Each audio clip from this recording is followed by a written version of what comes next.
मैं डॉक्टर मंजूषा खुराना संजीवनी health care Karnal से आप सभी का चरक संहिता के अध्ययन हेतु स्वागत करती हूँ।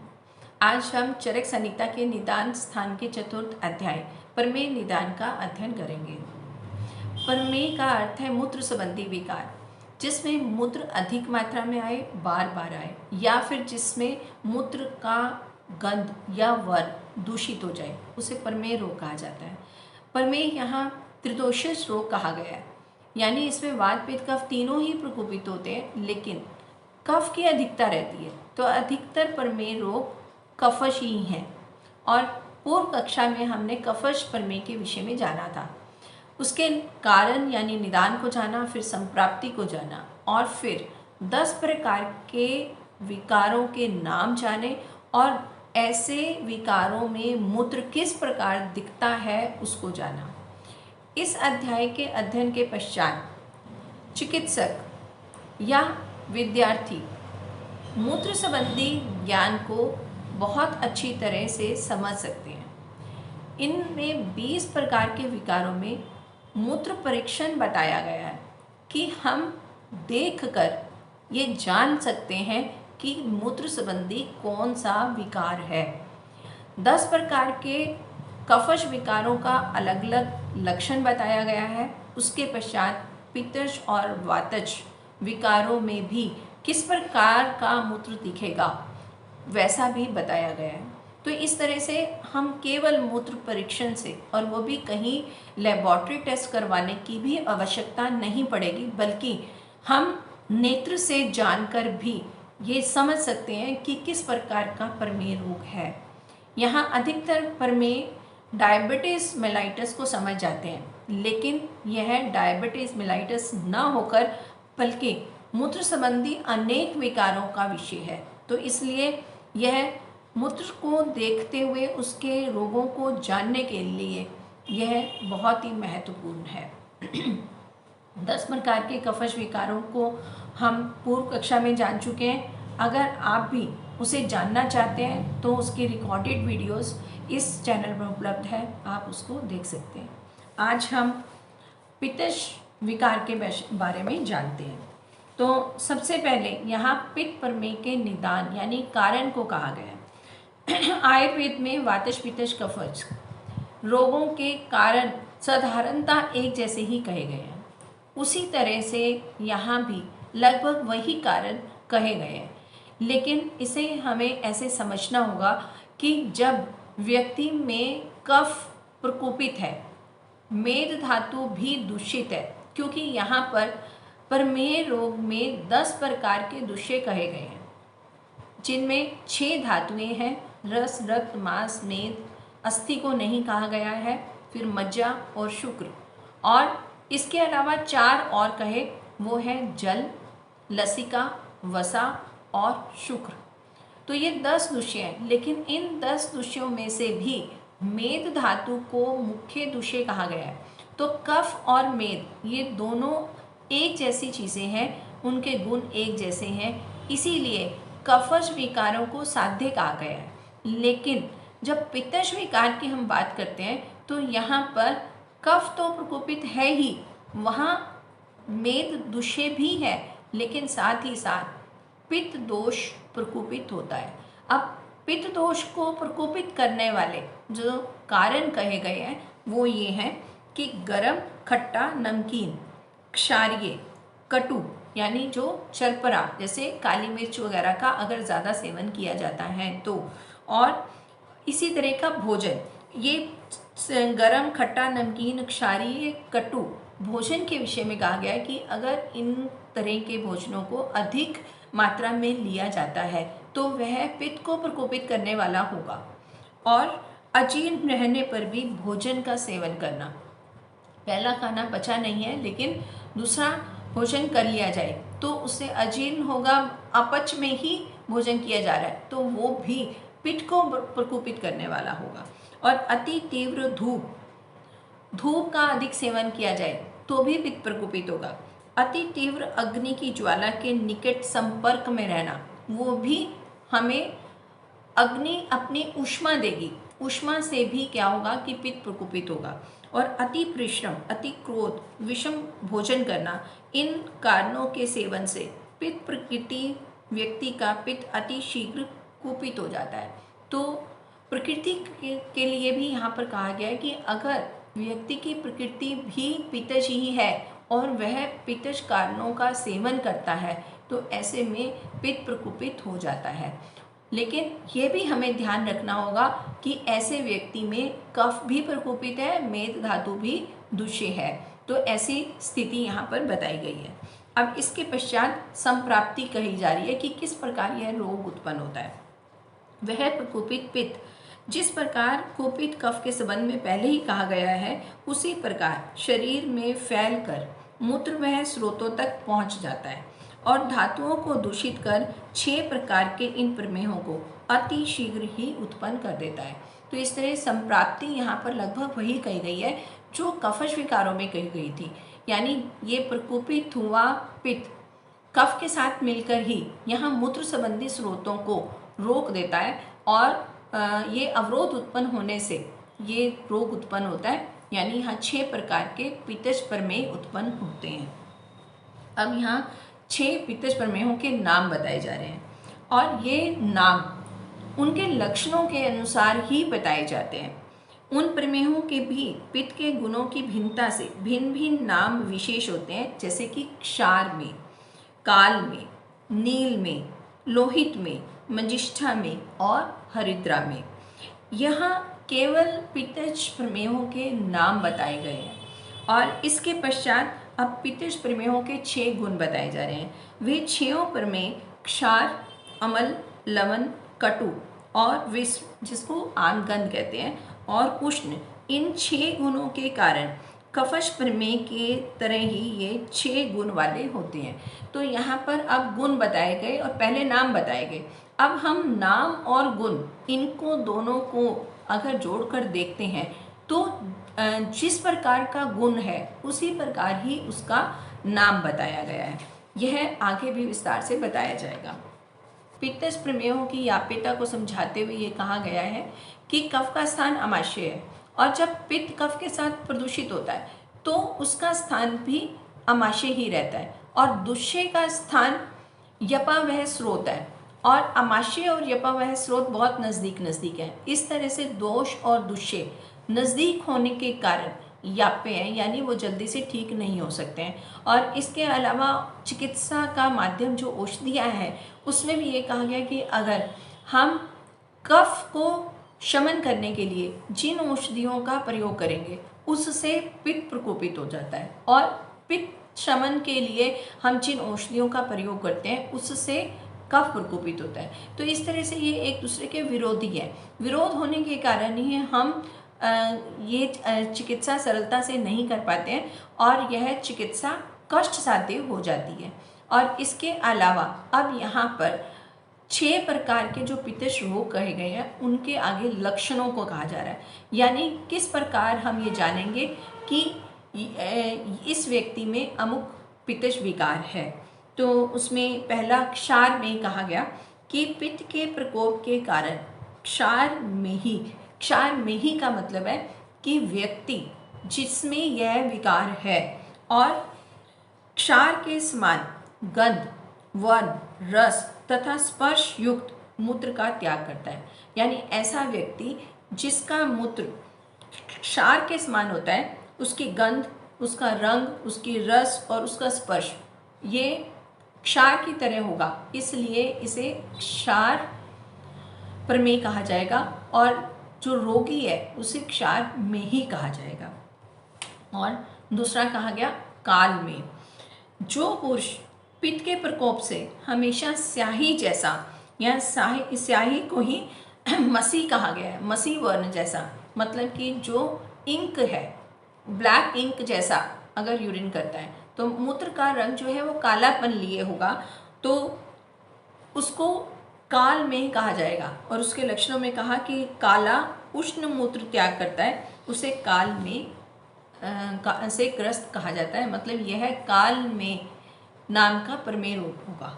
और उसके पश्चात तीसरा नील में कहा गया, तो इसमें जो पुरुष पित्त के प्रकोप से चाश यानी नीलकंठ के पंख के समान वर्ण वाले अर्थात नीले रंग के और अमल रस वाले यानी खट्टा होगा और इस प्रकार का मूत्र त्याग करता है तो उसे नील में ही जानना चाहिए।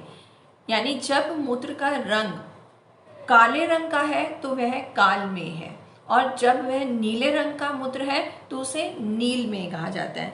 और इन दोनों में ही मूत्र जो है वो उष्ण होगा। और इसके अलावा अगला चौथा कहा गया रक्त में। रक्त में का मतलब जब मूत्र में रक्त की मात्रा होगी, तो ऐसे में कहा कि जो व्यक्ति पित्त के प्रकोप के कारण आम, गंधी, लवण रस, उष्ण और रक्त वर्ण के मूत्र का त्याग करता है तो उसे रक्त में ही जानना चाहिए। और अगला है मंजिष्ठामयी। मंजिष्ठा एक औषधि है, या हम ऐसा समझें कि एक द्रव्य है, हर्ब है, और यह भी कुछ लालिमा लिए हुए है। त्वचा रोगों में इसका बहुत प्रयोग किया जाता है, लेकिन उस औषधि के वर्ण को देखते हुए यहाँ पर मंजिष्ठा में ही एक प्रमेय का नाम किया गया है। यानी यहाँ पर मूत्र जो है वो मंजिष्ठा जैसा दिखता है। जो मनुष्य पित्त के प्रकोप के कारण मंजीठ के रंग के समान रक्त वर्ण का और अति विस्र यानी आम गंधी वाला मूत्र त्याग करता है तो उसे मंजिष्ठामयी जानना चाहिए। तो अगला छठा कहा गया हरिद्रा में। हरिद्रा हल्दी को कहा जाता है।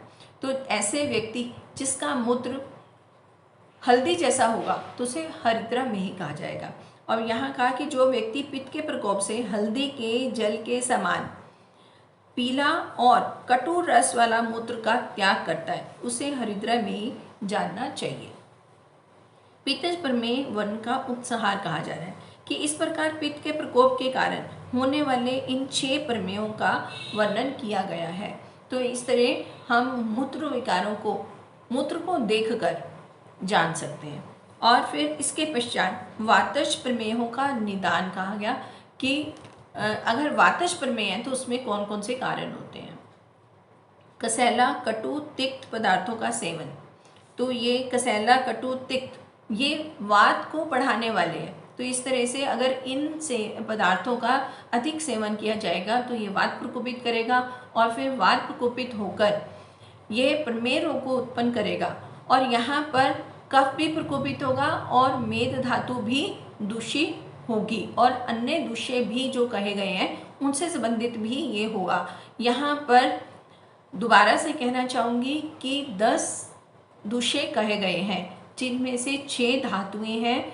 रस, रक्त, मांस, मेद, अस्थि को नहीं कहा गया है, मज्जा, शुक्र और साथ ही ओज कहा गया। इसके साथ जल, लसिका, वसा, ये 10 दूषे कहे गए हैं। अब ऐसे व्यक्ति में जब वात प्रकोपित होगा और उनमें ये 10 दूष्यों में से कोई भी दूष्य हो जाएगा तो यह प्रमेय रोग को उत्पन्न करने वाला होगा। तो यहाँ वातज प्रमेय के कारण को हम समझ रहे हैं। रुक्ष, हल्के, शीत वैर्य द्रव्यों का अगर सेवन अधिक करता है तो ये भी वात को प्रकोपित करने वाला होगा। और अधिक मैथुन, अधिक व्यायाम, वमन, विरेचन, अस्थापन, बस्ती या शिरोविरेचन का अति योग होना।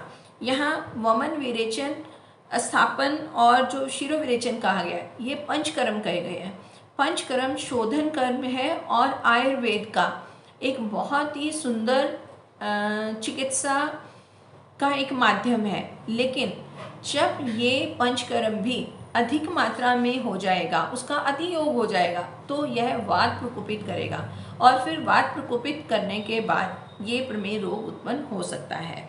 और मलमूत्र आदि के वेगों का रोकना, ये भी वात की वृद्धि करने वाला। उपवास करना वात की वृद्धि, और चोट लगना इससे भी वात वृद्धि, और अधिक धूप में रहना ये भी वात को बढ़ाने वाला है। हम साधारणतः ये समझते हैं कि अधिक धूप से पित्त प्रकोपित होगा, लेकिन ये अगर सभी कारण भी हैं और अधिक धूप में भी अगर अधिक धूप का भी सेवन किया जाएगा तो उससे भी वात प्रकोपित होगा।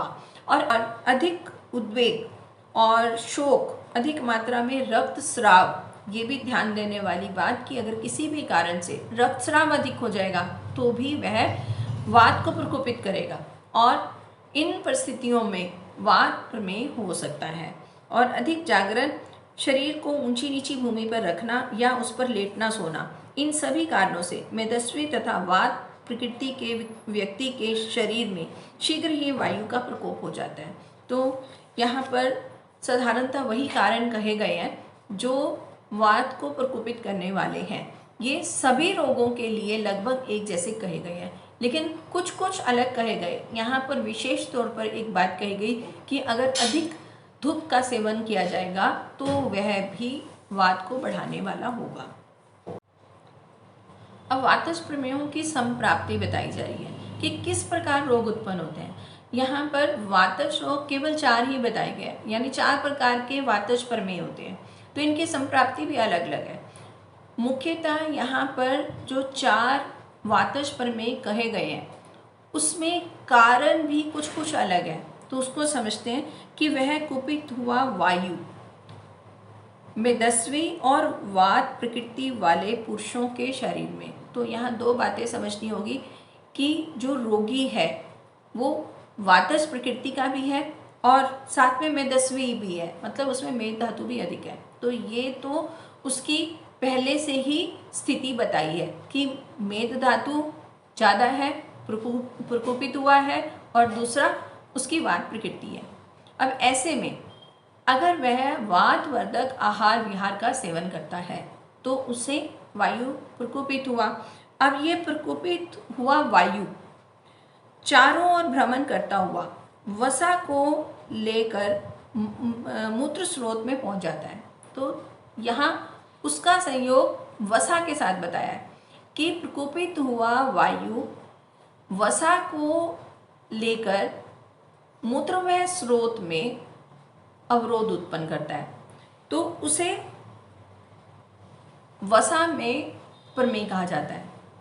अब ऐसे में क्या स्थिति होगी ये अब आगे और भी कहा जाएगा, लेकिन जब मज्जा को मूत्र स्रोत में खींच कर ले जाता है तब वह मज्जा में को उत्पन्न करता है, और जब वायु लसिका को मूत्र मार्ग में ले जाकर मूत्र के साथ उसे बाहर निकालता है तब लसिका के अधिक होने से वायु के विशेष विक्षेप से रोगी को बहुत अधिक मूत्र आने लगता है, किंतु मूत्र की कुछ मात्रा रुकी भी रहती है। यहाँ पर 3 स्थितियाँ बताई हैं। वातज प्रकृति का है, मेदस्वी है और वात प्रकोपित हुआ है। अब वात प्रकोपित होकर जब वसा को मूत्रमय स्रोत में ले जाएगा और मूत्र के साथ वसा को बाहर निकालेगा तो उस समय वसा प्रमेय होगा। और अगर प्रकोपित हुआ वायु मज्जा को मूत्रमय स्रोत में ले जाता है और मूत्र के साथ मज्जा बाहर निकलती है तो उसे मज्जा प्रमेय कहा जाता है। और इसी तरह जब लसिका को मूत्र मार्ग में प्रकोपित हुआ वायु ले जाता है तो लसिका मूत्र के साथ निकलने लगता है, लेकिन इसमें मूत्र की मात्रा तो अधिक होती है लेकिन मूत्र पूरी तरह से बाहर ना निकलकर बल्कि उसकी कुछ मात्रा वहाँ पर रुकी भी रहती है। और चौथा जो बता रहे हैं वो ये कि जब रोगी मतवाले हाथी की तरह बिना वेग के निरंतर मूत्र त्याग करता रहता है तो उसे हस्ती में ही कहा जाता है। तो ऐसे में व्यक्ति की मूत्र की प्रवृत्ति अधिक रहती है कि उसका मूत्र हमेशा थोड़ा थोड़ा बाहर निकलता रहता है, लेकिन उसमें उसका कंट्रोल नहीं रहता है, तो ऐसे में उसको हस्ती में कहा जाता है। लेकिन इसमें जो मूत्र का वेग है वो भी कम होगा क्योंकि मूत्र लगातार निकलता जा रहा है, तो इसको हस्ती में ही कहा जाता है। ये रोगी को कहा गया हस्ती में ही। और ओज मधुर स्वभाव का होता है और वायु रुक्ष और कषाय होने से ओज को अपने साथ मिलाकर जब मूत्राशय मिलाती है तो वह मधुमेह को उत्पन्न करते हैं। तो यहाँ मधुमेह यानी कि मधु के समान जब मूत्र आ रहा है तो इसको हम डायबिटीज मिलाइटिस कह सकते हैं। तो इस तरह से यह डायबिटीज मिलाइटिस का एक लक्षण हुआ, केवल वही रोग ना कहकर बल्कि उसके लक्षण को यहाँ पर कहा गया है। अब वातज 4 प्रमेयों की असाध्यता बताई जा रही है। चिकित्सक लोग वातज प्रमेयों को असाध्य बतलाते हैं कि यह इनकी चिकित्सा करना बहुत मुश्किल है, और क्योंकि गंभीर मज्जा आदि धातुओं को दूषित करने वाले और विनाशकारी होते हैं, और इनमें दोष और दूष्य इन दोनों की चिकित्सा परस्पर विरुद्ध होती है, अतः यह 4 प्रमेय असाध्य कहे गए हैं। तो इसमें मुख्यतः ये कहा कि इसमें धातुएं अधिक इसमें साथ में जुड़ी हुई हैं, क्योंकि इसमें मज्जा आदि धातुओं को कहा गया है। तो जब धातुएं क्षीण होंगी तो उस समय स्थिति जो है वो काफ़ी नाजुक हो जाएगी, असाध्य हो जाएगी। और दोष और दुष्य ये दोनों परस्पर विरुद्ध हैं, क्योंकि जब हम वात की चिकित्सा करेंगे तो उससे कफ बढ़ेगा, मेद धातु बढ़ेगी, दुष्य बढ़ेंगे। लेकिन अगर हम इसके विपरीत चिकित्सा करेंगे तो भी हम सुख साध्य ये चिकित्सा नहीं कर सकते हैं। तो इस तरह से ये एक दूसरे के विरोधी होने के कारण चिकित्सा असाध्य होती है, यानी ये बहुत मुश्किल से ठीक होती है। और इसे यहाँ पर महाविनाशकारी भी कहा गया है, क्योंकि जब धातुएं क्षीण होने लगे, शरीर में क्षीणता आ जाए और ये इसका हम चिकित्सा भी नहीं कर पाए, तो ये महाविनाश को उत्पन्न करने वाली यानी यह मृत्यु सूचक होती है। तो इस तरह से इसे इसकी असाध्यता कही गई है। और फिर वातज प्रमेय के 4 भेद कहे गए, वो हैं वसा में, मज्जा में, हस्ती में और मधु में। और अब इनके लक्षणों को कहा जा रहा है कि वातज प्रमेयों के भेदों को जानने के लिए ये श्लोक दिए जा रहे हैं। वात के प्रकोप से जब रोगी वसा या चर्बी मिला हुआ या वसा के रंग का मूत्र त्याग करता है तो उसे वसा में कहते हैं, और यह साध्य होता है। तो यहाँ पर मूत्र में अगर वसा दिखे या वसा संबंधी उसका रंग दिखे तो उसे हम असाध्य हमें समझना चाहिए। और अगला मज्जा में कहा है, वात के प्रकोप से जिस पुरुष के मूत्र से मज्जा आती हो और वह बार बार मूत्र त्याग करता हो तो उसे मज्जामयी कहा जाता है। और तीसरा हस्ती में कहा कि वात के प्रकोप से जो पुरुष मतवाले हाथी के समान लगातार अधिक मात्रा में मूत्र त्याग करता है उसे हस्ती में कहा जाता है, ये भी असाध्य होता है। और मधु में कहा कि जो मनुष्य वात के प्रकोप से कषाय, मधुर, पांडु, रुक्ष मूत्र त्याग करता है उसे मधुमेह कहा जाता है, ये भी असाध्य कहा गया है। अब वातज प्रमेय का वर्णन का उपसंहार कहा जा रहा है कि इस प्रकार वात प्रकोप जन्य 4 प्रमेयों की व्याख्या की गई है। अब 20 प्रकार के प्रमेयों के विषय में कहा जा रहा है कि इस प्रकार तीनों दोषों के प्रकोप से होने वाले 20 प्रमेयों की व्याख्या की गई है। अब यहाँ आगे एक तालिका दी गई है। इस तालिका में चरक संहिता, सुश्रुत संहिता, अष्टांग हृदय और माधव निदान के विषय में बताया गया कि यहाँ पर कफश प्रमेय के विषय में क्या क्या नाम दिए गए हैं। चरक संहिता में जो 10 नाम कहे गए हैं, सुश्रुत संहिता में उससे कुछ भिन्नता देखी गई है। चरक संहिता में बताए गए शीत में और अलाल में सुश्रुत संहिता में नहीं कहे गए हैं, लेकिन उनकी जगह लवण में और फेन में कहा गया है। लेकिन कफश प्रमेय की संख्या 10 ही कही गई है। और अष्टांग हृदय और माधव निदान इन दोनों में चरक संहिता वाले ही 10 कफश प्रमेय कहे गए हैं। अब इसके पश्चात पितृष प्रमेय में जो चरक संहिता में 6 प्रमेय कहे गए हैं उससे सुश्रुत संहिता में कुछ भिन्नता है। यहाँ पर काल में और काल में नहीं कहा गया है, लेकिन उसकी जगह पर अमल में कहा गया, तो संख्या वही 6 ही कही गई है। अष्टांग हृदय और माधव निदान इसमें बिल्कुल वैसा ही कहा गया है जैसा कि चरक संहिता में है, नाम बिल्कुल वही के वही कहे गए हैं।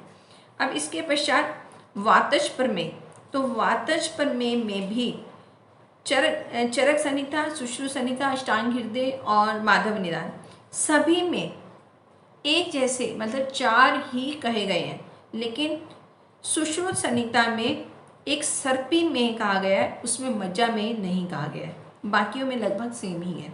और इसके पश्चात प्रमेय वेद बोधक सारिणी कही गई है, तो वो हेतु, देह प्रकृति और मूत्र विकार के अनुसार कहे गए हैं। अब इसके पश्चात एक और तालिका की गई है, यह बहुत ही महत्वपूर्ण है। यहाँ पर वातज, पित्तज और कफज, इसके अनुसार जो रोग कहे गए हैं, उस रोगों में मूत्र की मात्रा कितनी है उसका बताया गया। रस हम जान सकते हैं और गंध कैसी है उसके विषय में कहा गया है। और कफ, वात, मलिन, तीन दोषों के गुणों के अनुसार जो लक्षण दिखेंगे वो कहे गए हैं। और फिर उसकी तुलना आधुनिक विज्ञान से भी की गई है, मतलब हम उस रोग को आधुनिक विज्ञान से क्या कहेंगे। तो इस तरह से यहाँ हम अगर तालिका को देखें तो उसमें उद्धक में को, इसमें मूत्र की मात्रा 3+ कही गई, यानी यहाँ पर मूत्र की मात्रा अधिक होगी। और रस और गंध के बारे में कुछ नहीं कहा गया है, लेकिन गुण में कहा कि अच्छ, सित, जलीय, किंचित, आविल, पिछिल, तो ये सब उसके गुण कहे। और इसी में आधुनिक विज्ञान का अनुसार कहा कि इसको हम डायबिटीज इंसिपिडिस कहेंगे।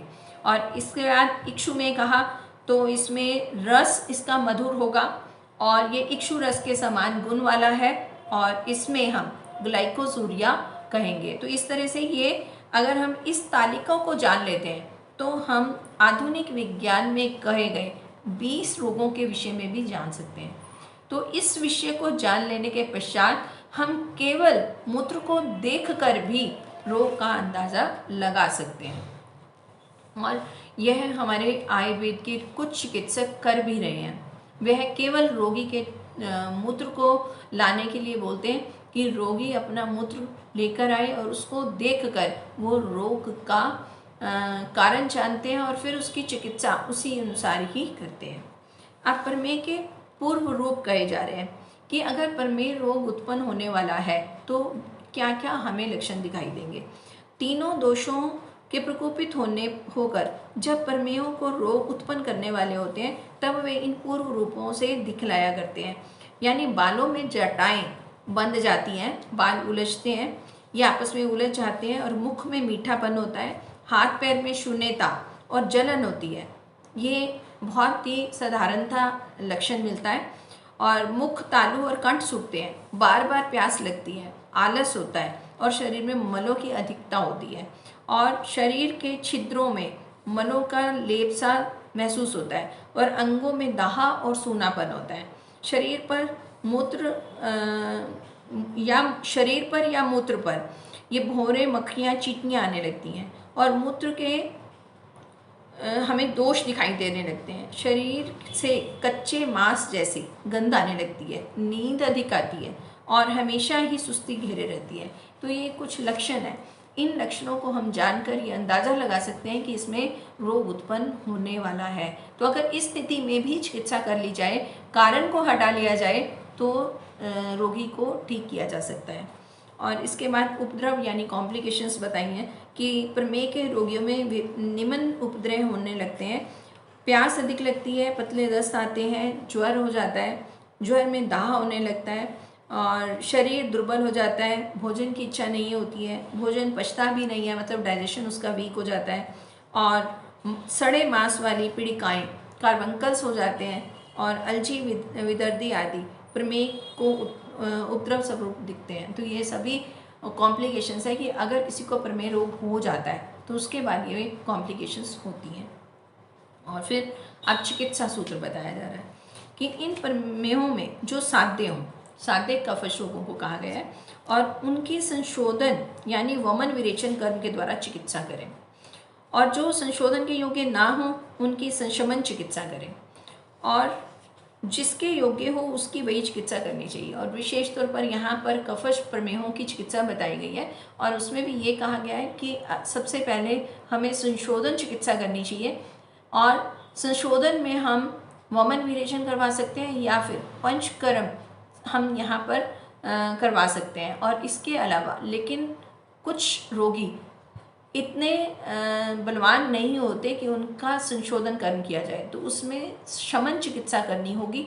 उसके लिए अलग अलग औषधियाँ दी गई हैं। तो यहाँ पर केवल मात्र सूत्र बताया है कि सबसे पहले संशोधन कर्म करवाएं, अगर वह संशोधन कर्म के लिए उपयुक्त नहीं है तो उसका शमन चिकित्सा की जाए। और चिकित्सा यहाँ हम चिकित्सा स्थान में जानेंगे और इसके पश्चात प्रमेय के मुख्य अभियुक्त के बारे में कहा कि जो व्यक्ति खाने पीने के पदार्थों के प्रति लोलुप रहता है, तो यहाँ पर वो व्यक्तियों के बारे में बताया जा रहा है जिनको प्रमेय होता है।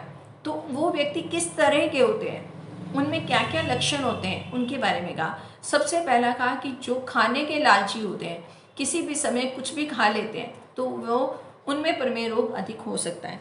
और स्नान करने से तथा टहलने घूमने से जी चराता हो, मतलब कि अपनी हाइजीन मेंटेन जो व्यक्ति नहीं करते हैं, जो प्रतिदिन अपने आप को स्वच्छ नहीं करते हैं, उनमें भी प्रमेय रोग जल्दी होता है। और जो श्रम से जी चुराता है, आलसी व्यक्ति को भी प्रमेय रोग अधिक होगा। उसके पास प्रमेय रोग उसी प्रकार आ जाता है जैसे पक्षी अपने आप घोंसले वाले वृक्ष पर चला जाता है। जिस व्यक्ति में उत्साह की कमी होती है, जो बहुत मोटा होता है, जो चिकनी वस्तुओं का अधिक सेवन करता है, अधिक मात्रा में भोजन करता है, उसे प्रमेय रूपी मृत्यु इस लोक से उठा लेती है। तो अगर हम ऐसा समझें कि जो व्यक्ति लोलुप है, मतलब खाने पीने का लालची है और चिकनाई वाली चीज़ें, कफवर्धक चीज़ें ज़्यादा सेवन करता है, उसे प्रमेय रोग जल्दी होगा। जो परिश्रम नहीं करता है, आलसी है, उसको प्रमेय होगा। जो अनहाइजीनिकल कंडीशंस में रहता है, उसको होगा। जो चिंता ज़्यादा करता है, उसको भी प्रमेय रोग जल्दी होगा। तो इस तरह से ये कुछ यहाँ लक्षण बताए थे। अब प्रमेय से बचने के साधन भी बताए हैं कि जो मनुष्य शरीर की धातुओं को यथा उचित समप्रमाण में रखने का आहार सेवन करता है और अनेक प्रकार के शारीरिक कर्मों को करता है, वह सुखी रहता है।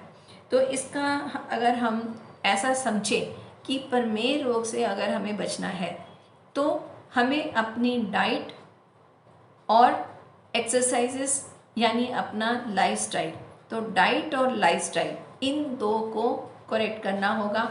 यही हमारे प्रमेय रोग का कारण बताया गया है। तो यह सारे अध्याय का सार है कि अपनी भोजन के विषय में सतर्क रहें और इसके अलावा अपने लाइफस्टाइल, दिनचर्या के बारे में सतर्क रहें। अगर हम ऐसा करेंगे तो हम इन भयंकर रोगों से बच सकते हैं। तो इस तरह से यह निदान स्थान का चतुर्थ अध्याय प्रमेय निदान यही समाप्त हुआ। आने वाली कक्षा में हम अगला अध्याय कुष्ठ निदान के बारे में जानेंगे। यहाँ पर कुष्ठ संबंधी विकारों को कहा गया है। तो इसी के साथ ही आप सभी को सादर नमस्ते।